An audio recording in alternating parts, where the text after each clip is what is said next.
হে fab Saraswati পুজো এই লুকটা কীভাবে ক্রিয়েট করেছি তোমাদের সাথে আজকে চলো শেয়ার করি। তোমরা কে কীরকম লুক ক্রিয়েট করেছো চাইলে আমার কমেন্ট বক্সে গিয়ে তোমাদের পিক পাঠাতে পারো।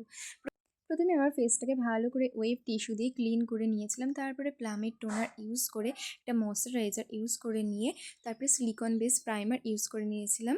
আমার চোখের তলায় যেহেতু ডার্ক সার্কেল রয়েছে তাই সেইগুলো ঢাকার জন্য এলে গালের কনসিলার ইউজ করেছিলাম। তোমরা চাইলে এই কনসিলারটা ইউজ করতে পারো, এটা খুবই বাজেট ফ্রেন্ডলি, ভীষণই ভালো। তারপর লো বাজেটের মধ্যে ফিটমিট ফাউন্ডেশন দিয়ে ভালো করে ফেসে ব্লেন্ড করে নিয়েছিলাম। তো তোমরাও চাইলে এই ফাউন্ডেশনটা ইউজ করতে পারো।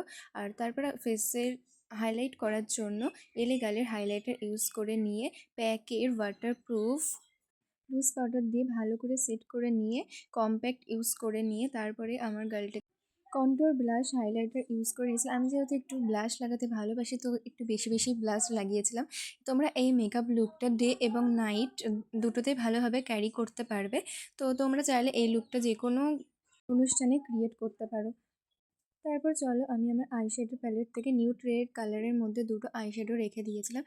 আমি খুব হেভি লুক ক্যারি করি না। তারপরে কাজল লিপস্টিক পরে নিয়ে মেকআপটাকে ভালো করে সেট করে নিয়েছিলাম সেটিং স্প্রে দিয়ে।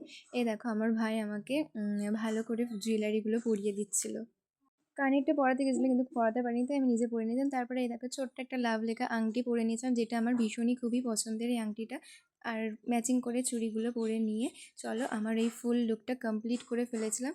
দেখো তোমরা কেমন লাগছে। তোমরাও চাইলে এই লুকটা ভালোভাবে ক্যারি করতে পারবে, এটা ডে এবং নাইট দুটোতেই করতে পারবে। চলো দেখা হচ্ছে নেক্সট ভিডিওতে। বাই। কেমন লাগছে আমাকে অবশ্যই কমেন্ট করে জানিও।